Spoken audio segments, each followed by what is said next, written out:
Hello and welcome back to the Edge of the Box podcast, a podcast by WhoScored.com. We're here yet again to preview the World Cup, and I'm joined by Ben from WhoScored and friend of the show, Julien Laurens, who is out in Qatar. Julien, how is it?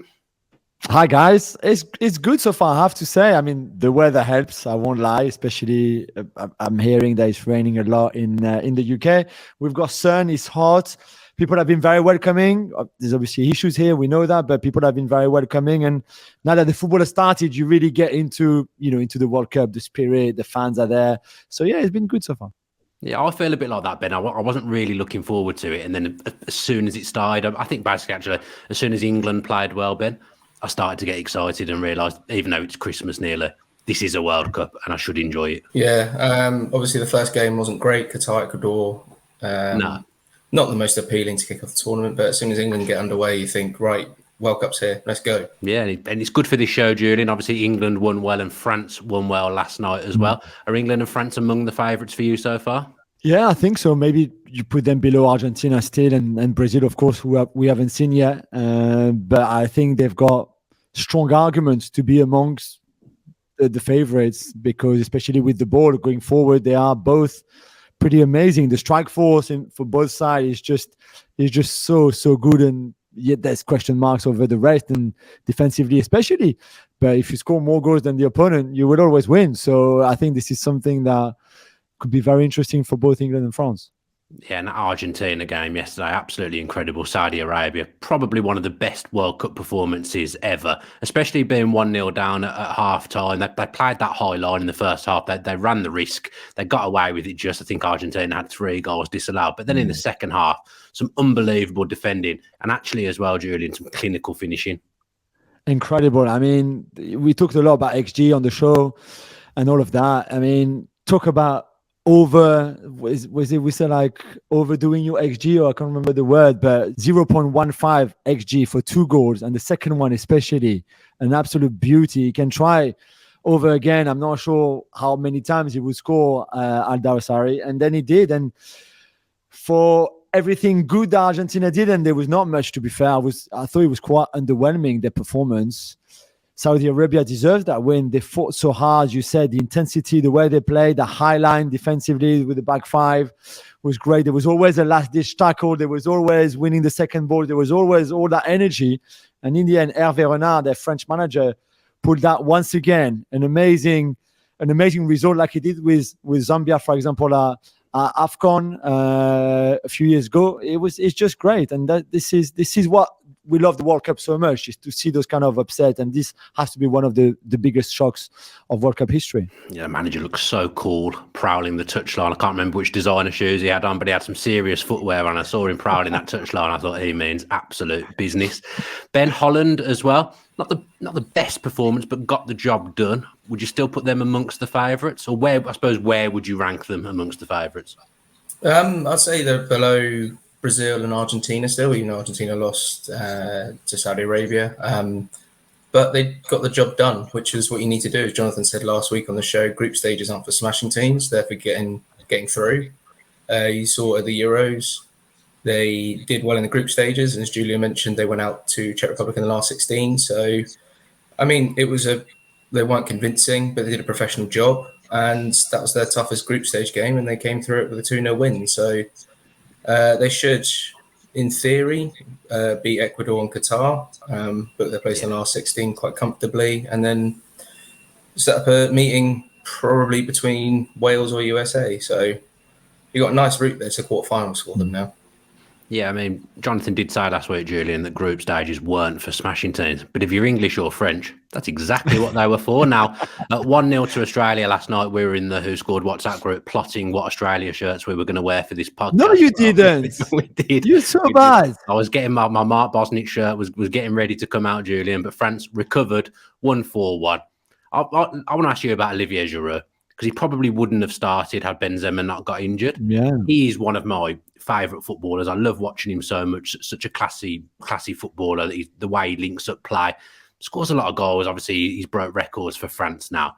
What are your thoughts on Giroud? I think it's an incredible achievement to start with, to get to 51 goals, like Thierry Henry, equaling the records. And I mean, unless something really bad happens, he will beat the record now.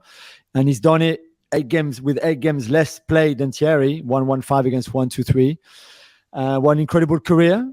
Just quickly, if you go back to the start all those years ago, Olivier is 36 now. He turned 36 in September. And no one believed in him. He didn't go to an academy because there was no clubs that wanted to even take him in their academies. He had to go through the lower leagues and the 4th division, the 3rd division, the 2nd division to make his way all the way to the top. And then keep scoring. I mean, last night I looked at the stats. I was at the game. He had 10 passes, and 2 would be kickoffs, the kickoff, the normal kickoff, and the kickoff after the goal. I think he had something like 19 touches again, so 2 for the kickoff, so only 17 actually during the game, and 2 of those 17 are the 2 goals he scored. It's just incredible how he's in the right place at the right time.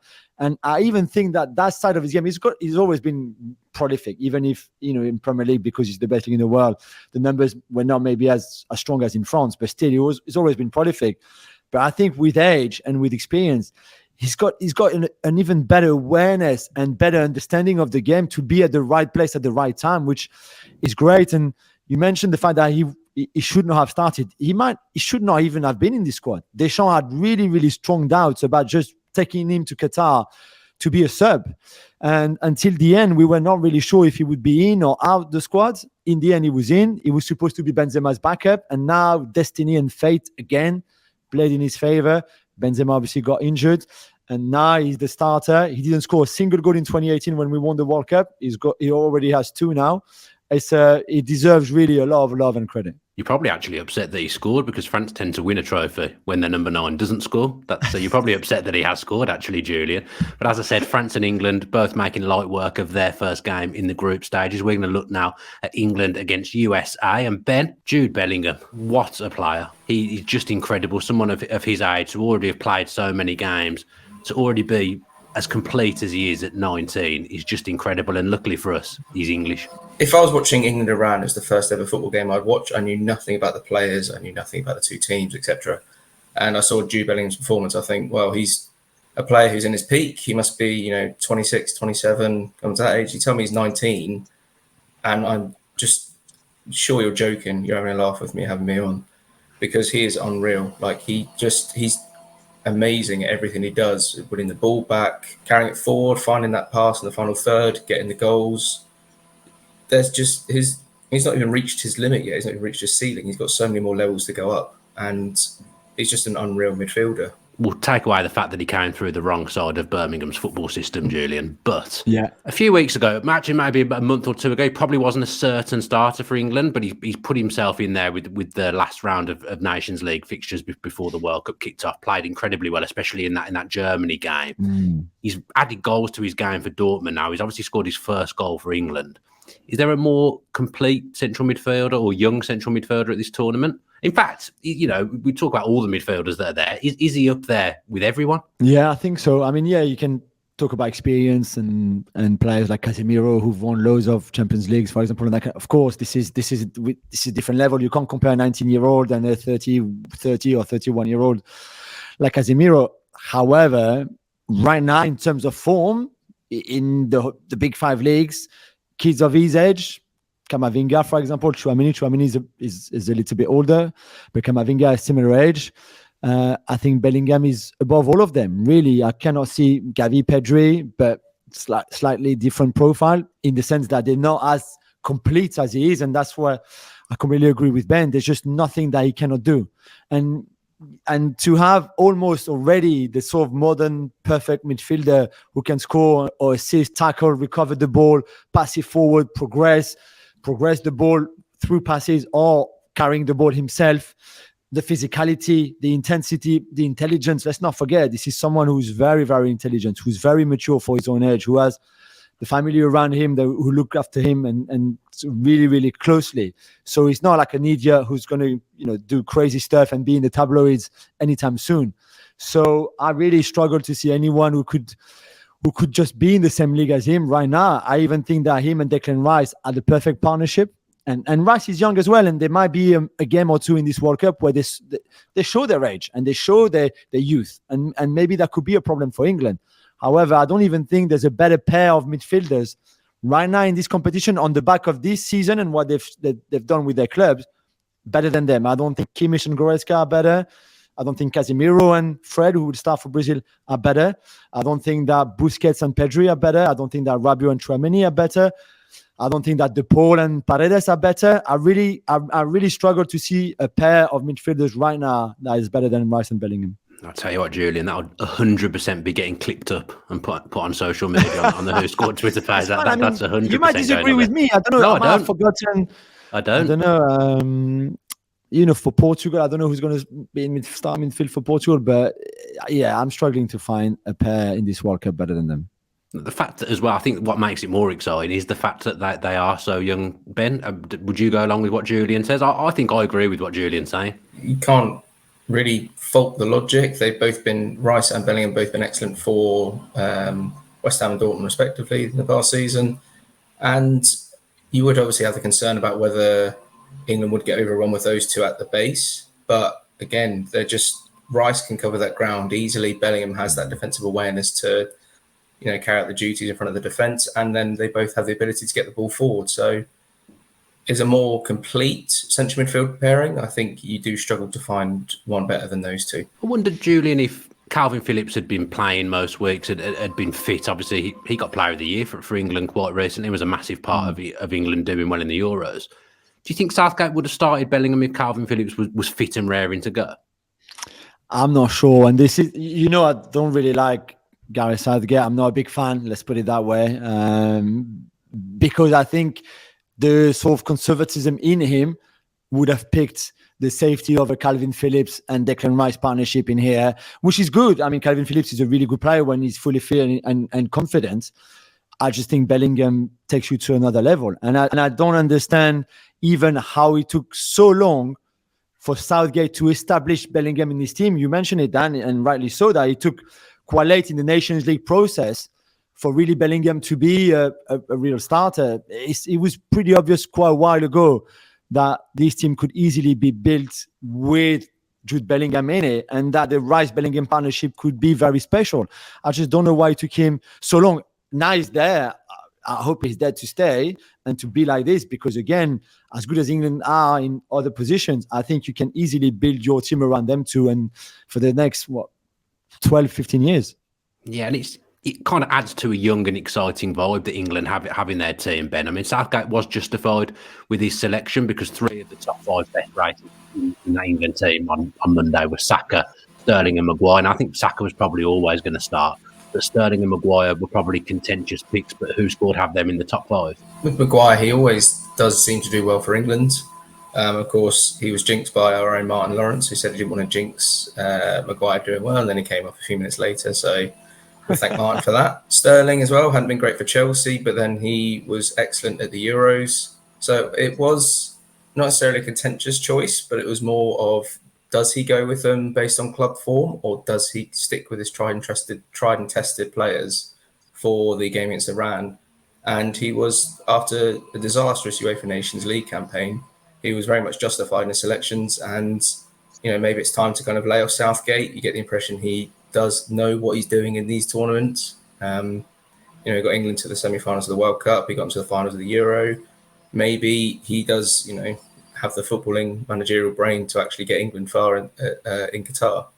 Yeah, my opinion is that Gareth Southgate knows what to do with England in tournament football. He's shown that so far in his tenure. Slight concerns, Julian, with the defence, because they did ship 2 goals against Iran, and Harry Maguire, I think, had signalled before this goal that he wanted to come off. But we did see one of those traits that he's shown for Manchester United a few times, in my opinion, where he just takes that step forward that he doesn't need to take and lets the attacker drift in, but behind him. If he just holds his position, that goal doesn't happen. But then you've got the good side of Harry Maguire as well, where he was involved in the first 2 goals. He broke the lines with a lovely pass for the first, and he headed it down for Saka, who scored that sensational finish as well. You kind of did see the best and worst of Harry Maguire, although, as I say, there may be mitigating circumstances for the goal that he was involved in, that he conceded. Yeah, and I think let's not forget that he hasn't played much really the last few weeks. And I think you can train and try to get ready for this with England, but you're still missing a little bit of match fitness, the kind of rhythm that you would get by playing week in and week out for United and do well. So before the game we could have said, okay, he will need a bit of time maybe to get back to his best sort of match fitness form, if you want, and maybe that's where the mistake come from. There was the injury. I think he looked a bit tired as well, even if Iran didn't attack much. But I think the pressure that was on him, because whether you like him or not, and we all have our opinions on him, whether you think he's really good or not really good, but you can just imagine the incredible amount of pressure. The guy is picked and people say he should not be picked. He starts, people say he should not be starting. Even if you don't listen or read or look at your social media, where you know that people are talking about you all the time, you've got that pressure on you. And he's used to it. Of course he is. And he's a professional player. I just don't think it's easy to carry, especially at a World Cup, especially when you play for England. So I think he did well in this game. And yeah, they conceded 2 goals. I don't think is that important anyway. There will be tougher tests than this Iran team that missed their game completely for Maguire and Stones if that stays the partnership, that if they keep the partnership like that. But I think for Harry, this was certainly a game that I think he would see in a very positive way. Yeah, and talking of Harry's, Julian, you're bringing us some information this morning when we're recording. Just when things feel like they're settling and they're going well for England, Harry Kane's ankle suddenly comes up as a concern. You've done a show this morning and found out some more information about that. Yeah, as we all know that really his ankles are the part of his body that are the most fragile. He had many injuries before.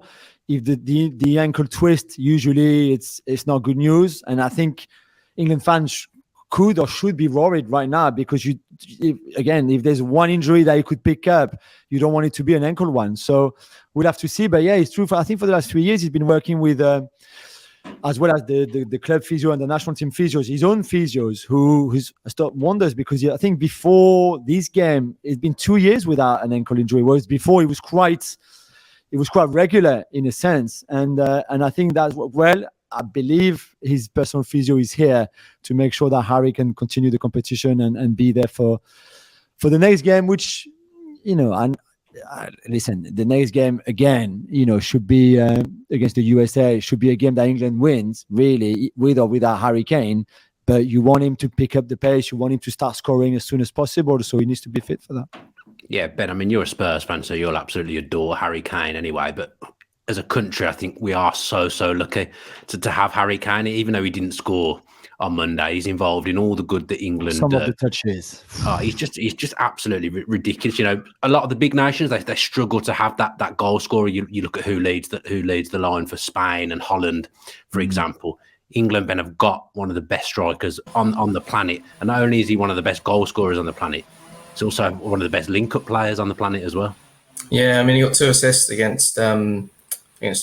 So he showed that creative side to his game. That ball for Sterling's goal was just perfect. I mean, it was a very difficult finish by Sterling, but the pass was just unbelievable.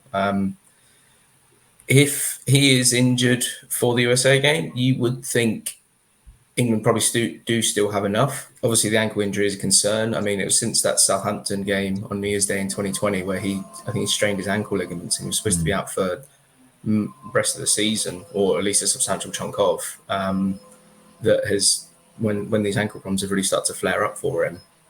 But if England lose him for the USA game, it's probably not the end of the world if he's back for the Wales game. If he's out for both games, then obviously there's a lot of trust in Callum Wilson, but he doesn't have that same link-up play, that same goal-scoring versatility, you would say. Wilson has, he's a very good goal scorer, but Kane is a bit more versatile when it comes to finishing. And he also, the way he sort of links up with the attack as well, you've got Sterling and Saka sort of cutting in from the left and the right. I think it would be a concern if he is out for the rest of the tournament, definitely. But Wilson does have what it takes to do the job against USA and Wales as well if he is called upon. Would you risk him? Would you risk Harry for the USA? Let's say that it's not. He can still play in the tournament, but if you play him, he's not completely fully fit. Would you risk him, or you just say, listen, we should have enough here, have a rest for the next 3-4 days, and then you'll be ready to go again for the Wales game. But for the USA game, we can deal with Callum Wilson or I don't know, a force number 9, whatever they want. Would you risk him, or would you play him at all? Not at all costs, but would you play him regardless anyway? I would probably rest him. or at least have him on the bench ready to come on if needs be. I wouldn't start him just because the USA can play this sort of high intensity game that might impact the way he moves on that ankle and don't do any further damage to it. And I still think Wilson would have enough to get the job done for England against them. I think because England have already got 3 points as well, it wouldn't be worth the risk if there's any doubt whatsoever. And in big games before, we've seen Harry Kane play when he's not fully fit, and it was a struggle for him. You think back to that Champions League final against Liverpool, I think it was a difficult day for him. He wasn't really involved in the game. He was rushed back. If there's any doubt over Harry Kane whatsoever, I think it would be a risk not worth taking for this USA game, because they've won that first game, because they should get through the group the way it's set up anyway. I just don't see why you would risk him, especially when you've got a good goal scorer who would revel in probably leading the line for England in a World Cup in Callum Wilson. I wouldn't take that risk, but I'm not Gareth Southgate and I'm not Harry Kane. Julian, we talk about USA's intensity, that midfield in particular, Tyler Adams, Yunus Musa, Weston McKennie.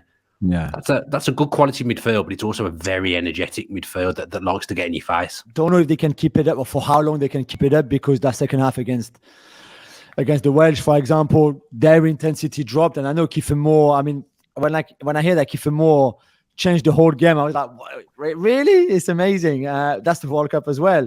But yeah, I just don't know how long, how much more they can keep it up. If they can keep it up for an hour, for more, and maybe control that energy to make sure that they use it better a bit, because that first half was really interesting, I thought, from the USA, but especially from them three in midfield. They complement each other well.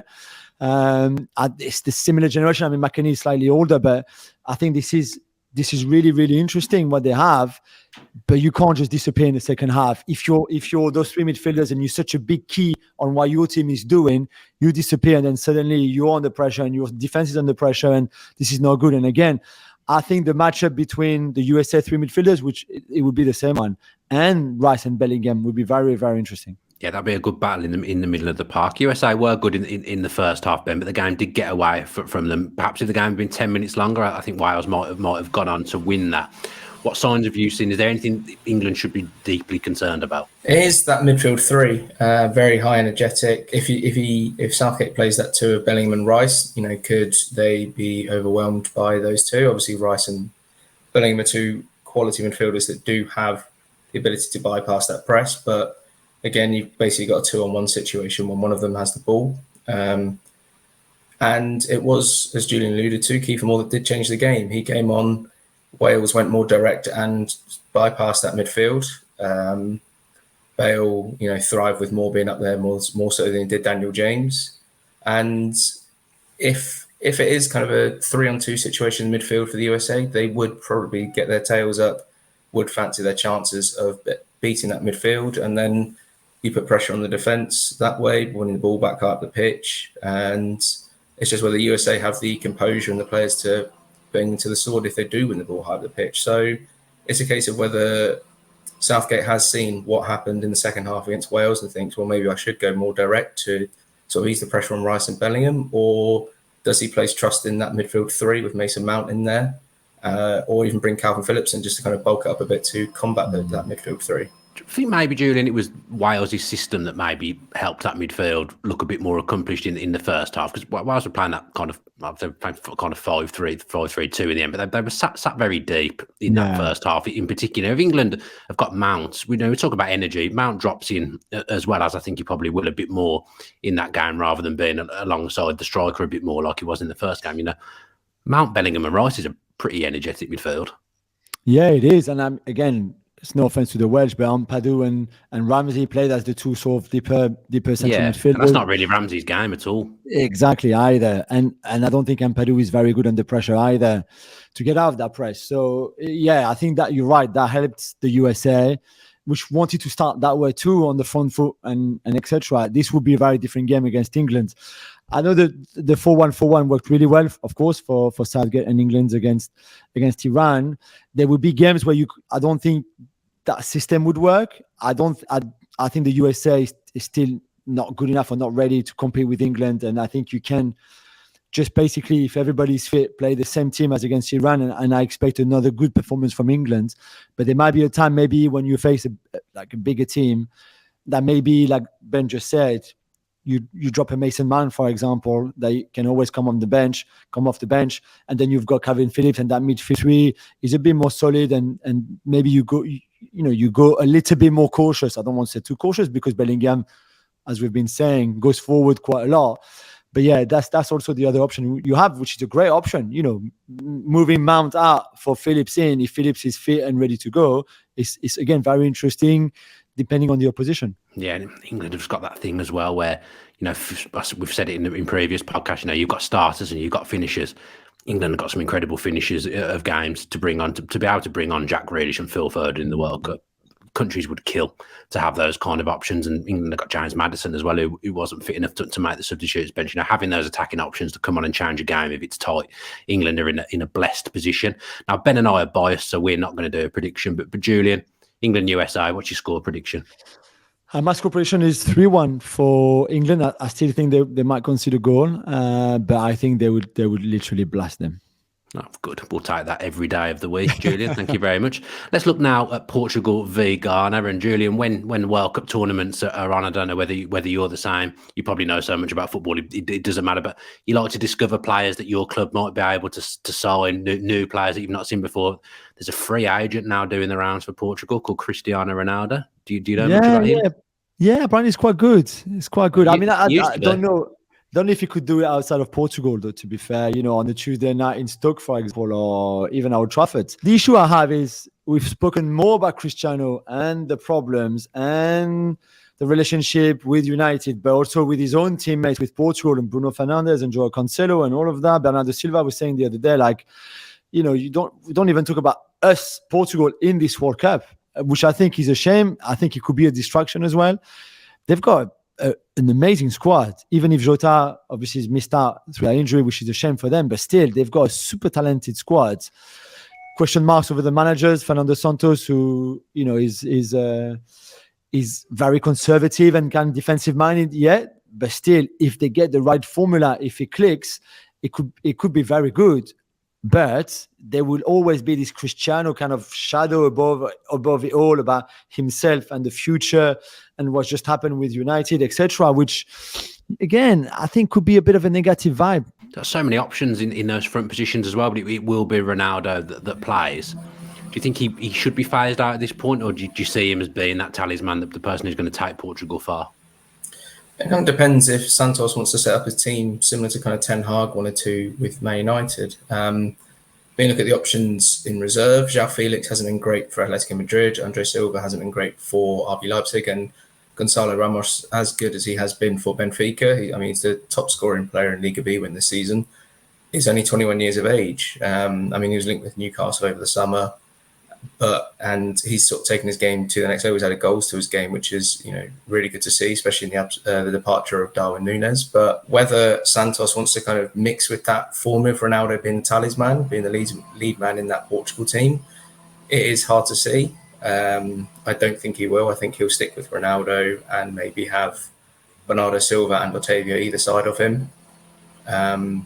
So I think he'll stick with Ronaldo, but whether it works in Portugal's favour after everything's happened off the pitch, it does remain to be seen. Yeah, I've had a look through that Portugal squad, Julian. That's a serious squad. They've got some incredible options, especially in the midfield and forward positions. I can't remember if he's injured or not. Renato Sanchez injured. He's not in the squad, which I find. They didn't pick him. Yeah, he was fit, but they didn't pick him. No. He's a great midfielder, Renato Sanchez. Might not have played as much for PSG, but he's an incredible footballer. But he's not getting in the squad. They've lost Jota. They've got Bernardo Silva, who's one of the loveliest footballers to watch as well. You look through that team. Portugal have got a serious squad. Yeah, they have, but the talent has always been there. Really, they won Euro 2016, of course, against my beloved France, in a very sort of, I was going to say defensive way, in a very kind of solid way. But they can play more expensive football. I just don't know. I'm not convinced that Fernando Santos is the guy for that. And I think this could be his last competition anyway. And then you could see maybe a change in the way Portugal are playing.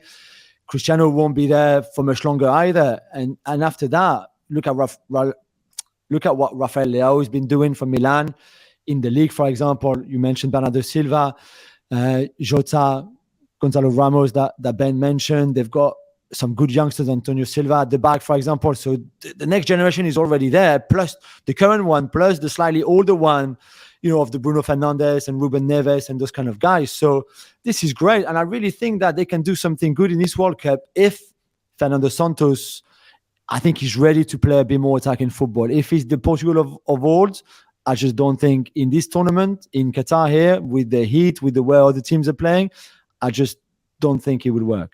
Yeah, they've also got the next big thing in goalkeeping coming through as well, Portugal, in my opinion. So, like you say, the future for Portugal could be very bright.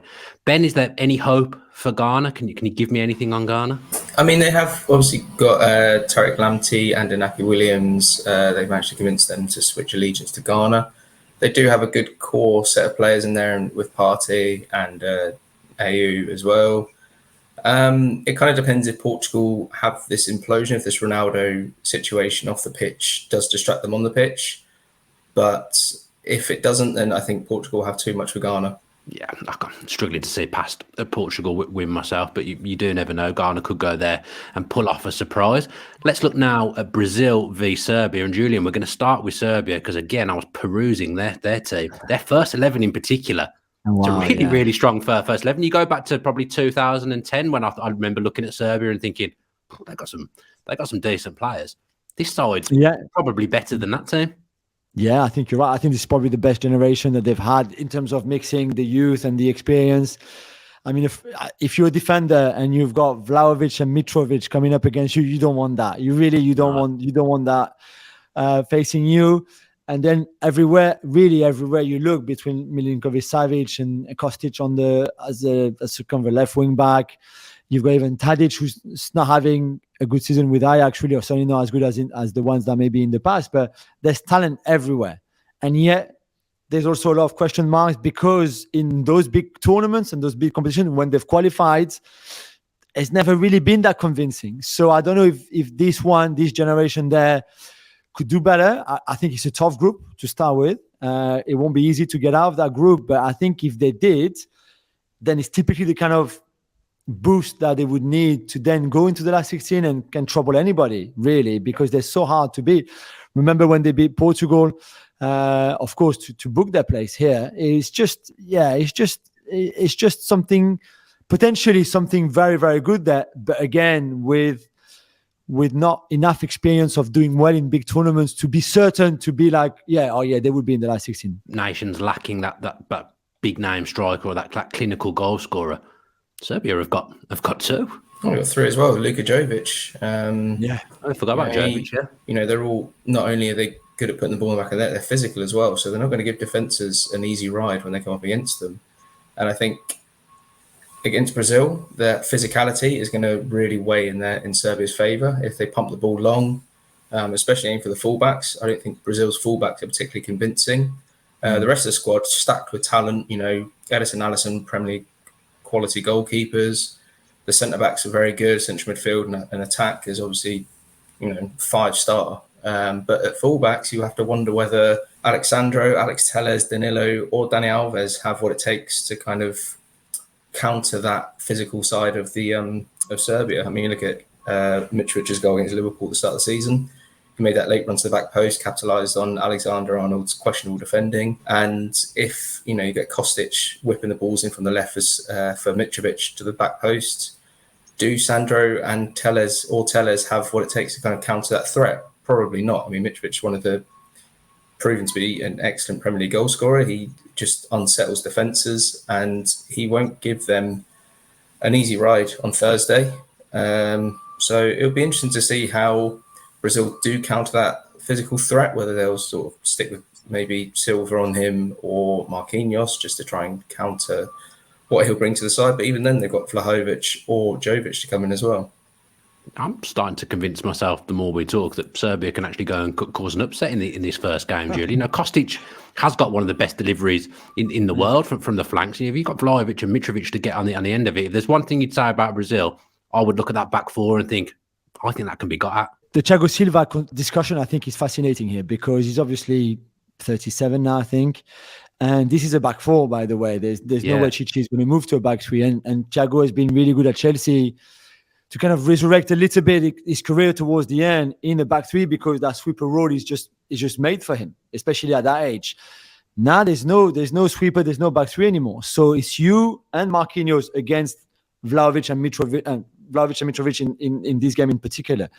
And they're going to be in your face. And I just don't know how Thiago Silva is going to cope with that. I really don't.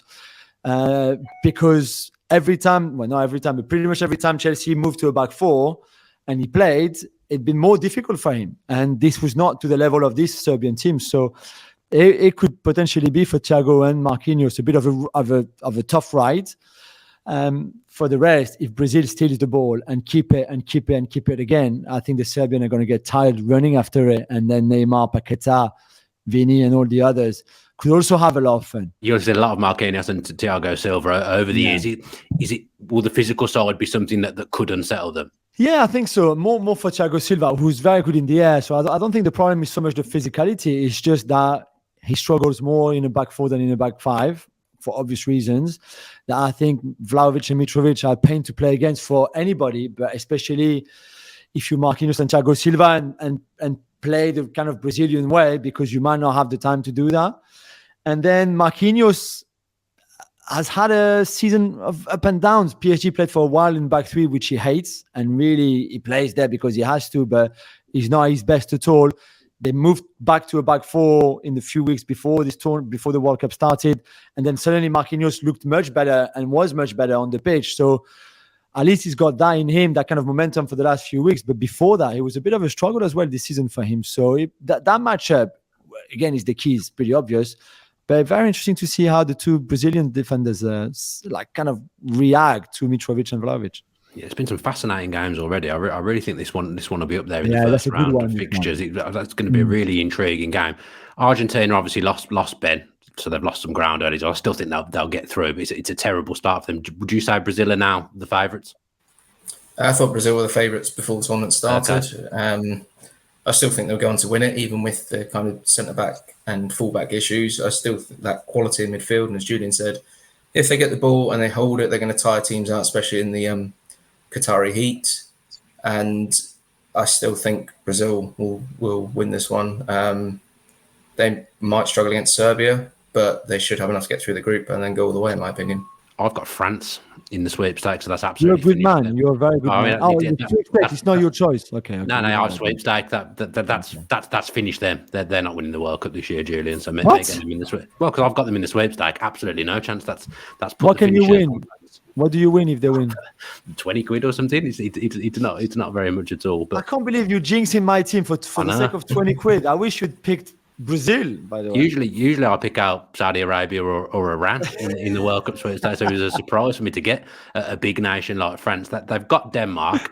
Well, everyone's talking about Denmark, Julien. Am I missing something? Because I wasn't massively impressed with them yesterday when I watched them. Obviously a 0-0 game wasn't brilliant, but people are talking about them as dark horses. I'm not.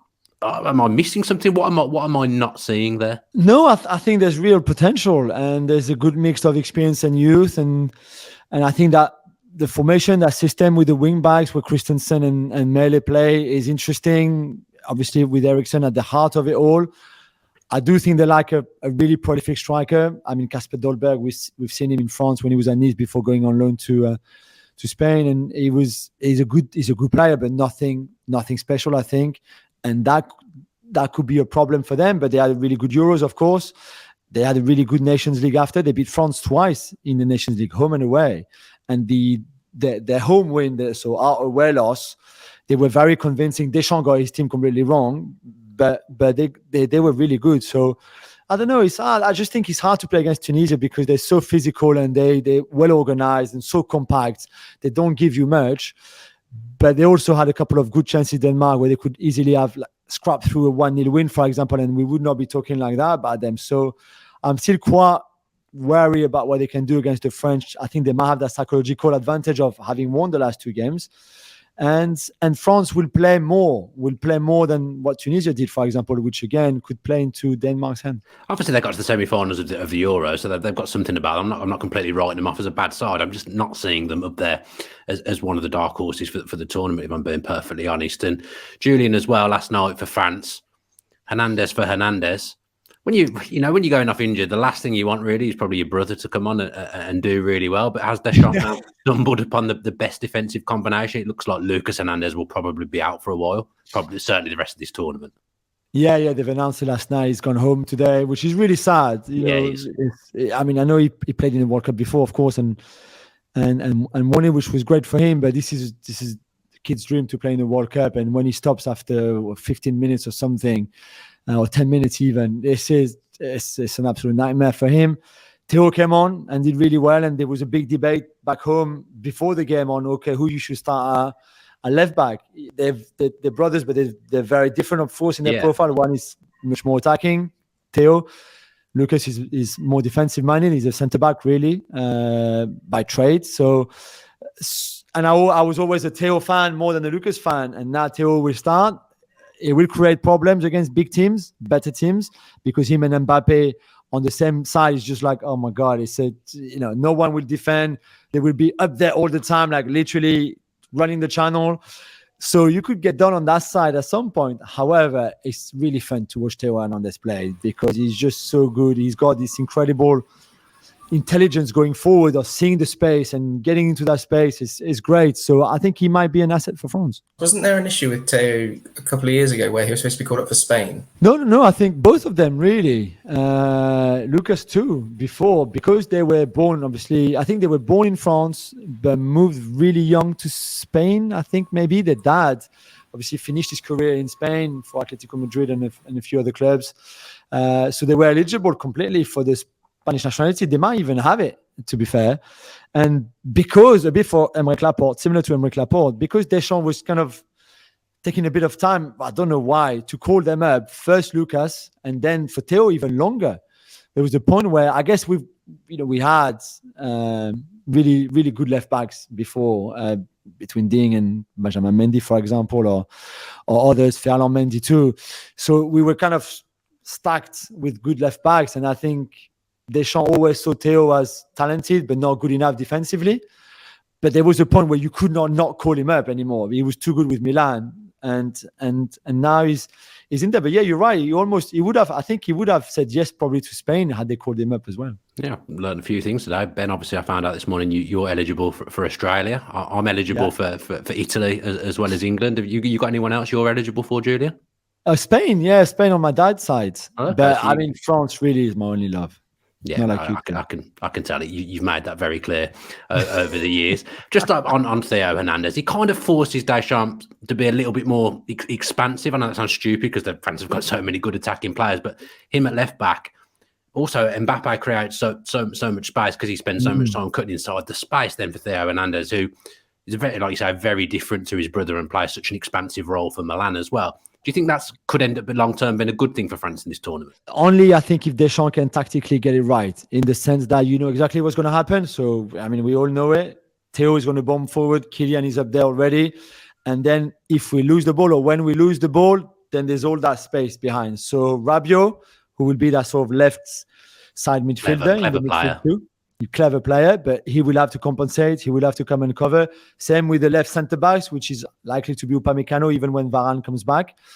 And then I think shift that back four into almost a back three with Pavard, who is anywhere more of a centre back too. I mean, he's pretty useless with the ball, except when he plays against Argentina and scores the greatest goal of one of the greatest goals in World Cup history. But then you shift those three into almost a back three, and then you will be more solid. But this takes some work. And the thing is, so far, no teams has had much time to work before the World Cup because it was so close to the end of the leagues. And then you just can't do it like this, I think. So let's see. Even against Denmark, it'd be very interesting to see with their wing backs if Christensen on that side can take advantage of Theo going up and down that left wing and Kylian not defending at all.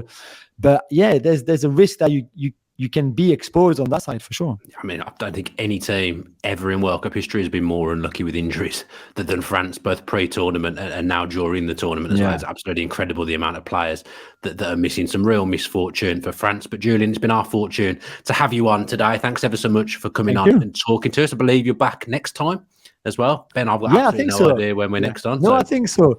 Yeah. You've put Ben under pressure anyway, so I have to come back now anyway. So it's good. you're in now. Whatever happens, I've cost who scored the big bucks by saying that. Ben, when are we back? Back on Monday. Back on Monday. Quick turnaround. So we're back Monday and then again on Wednesday. Okay, so Monday and Wednesday next week for these World Cup preview shows. Hopefully you're enjoying the two that we've done so far. Just to make sure you don't miss them, if you subscribe to the channel with your post notifications on, then everyone at Who Scored would very much appreciate that. I hope you're all enjoying the World Cup so far. I know I definitely am, and it seems like the guys are as well. As I said, we'll be back next week, and as ever, stay safe.